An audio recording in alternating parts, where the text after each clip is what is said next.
Hello, everybody, and welcome to the Conscious Matrix PPV Webinar, Adronis, The Origins of Life.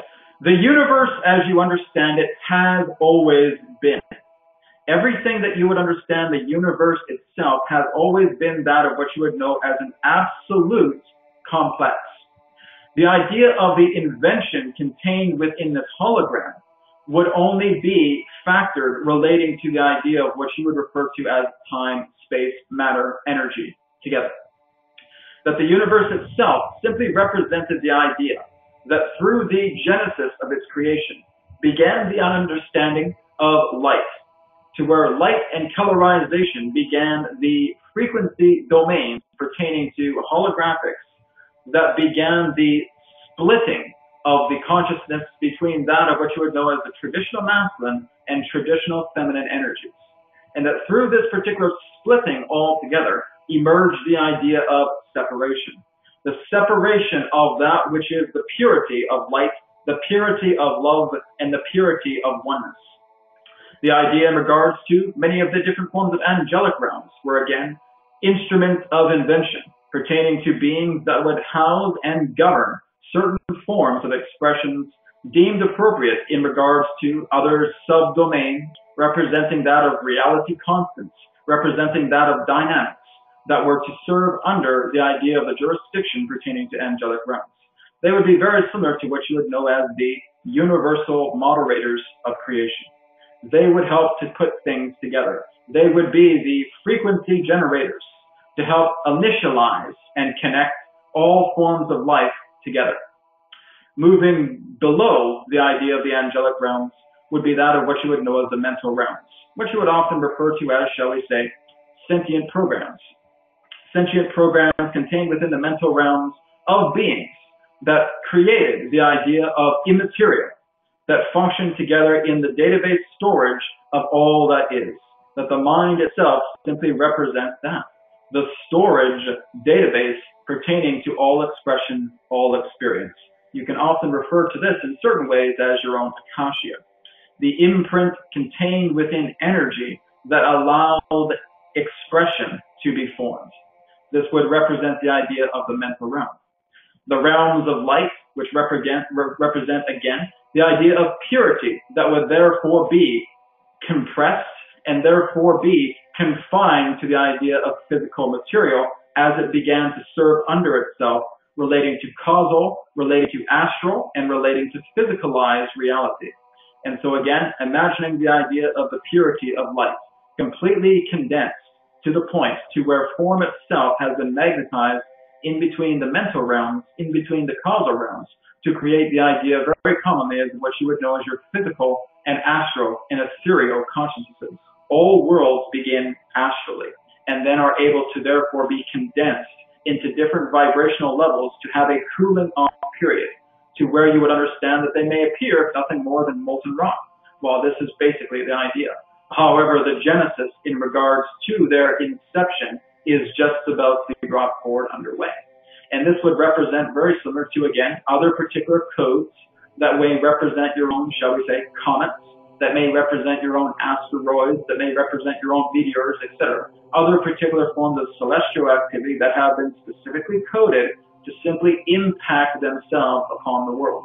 This is what you would refer to as planetary instruction implementation, that many different meteorites, the different forms of comets, the different forms of asteroids have impacted your own planet Earth for a great deal of time since its beginnings. Because this is how the information complex, or as we would refer to, the information packets contained within the celestial phenomenon actually impact the world in certain trajectories that are indeed intentional. Every particular asteroid, every particular comet, every particular meteorite that has come upon your planet has been intentional. There has never, ever been in all of creation an unintentional form of impact upon your planet. You know, we're taught that there's a molten core in the middle of the Earth, but I've come to some different information that the Earth is actually a crystalline core, which makes up a habitable inner Earth that is not that dissimilar from the surface that we live on. Is it true that there is a molten core within the Earth? Yes. Is it true that there is a crystalline core within the Earth? Yes. So again, both of them apply. The whole idea is that yes, there are other intelligences that do exist within the inner vaults of your planet. Now, they can be referred to as inner Earth in that way, but they basically exist in that sense, contained within the inner crusts of your planet, other particular civilizations. These civilizations are simply under, shall we say, soul agreement and soul contract to actually, in that sense, remain within the Earth to function in certain forms of facilitation duties, representing to the Earth thriving in that way. So other civilizations do exist. Are they aware of humans? It's not really easy to ignore a lot of you. So in that way, yes, they are quite aware of you. Is it true that there is in that sense a gigantic ocean contained within the inner mantle of your planet? Yes, this is correct. This is exactly how water itself has propagated itself to your oceans, is because, again, just like your body, the planet itself is approximately at least 3/4 Earth, or shall we say 3/4 water for the Earth. And so this is what you would refer to as the, shall we say, refinement supply of ocean that is approximately 3 times larger than your own natural oceans. Now again, is it true that there is a hollow Earth in that way? Not really. Now the whole idea is that there are certainly hollow openings between your northern and southern poles. Now that truly represents the idea of a hollow factor. But it would basically be looking into your own body and asking if your own body was hollow. Now not really. There are certain forms of packets, there are certain levels of, shall we say, areas within your body, should the fluids be drained, that you would actually discover to be quite hollow. But because your planet is highly fluidic, it is not really hollow per se. But it is true fundamentally, yes, that other civilizations exist within the inner Earth and that are aware of you. And in that sense, in times where it is appropriate to where humanity has reached a more mature-based civilization, that those particular beings can associate with you in some form. Now, some of them are actually able to mingle throughout your, shall we say, common populaces incognito, as it were, which means that they are able to proficiently mind shift people, which means that they are able to actually mind shift themselves as environments. It's all based upon their choice. They are, in that sense, highly psychic, highly telepathic, and extremely mental. And they can simply walk past you without any particular indication that you would know that they are anything else.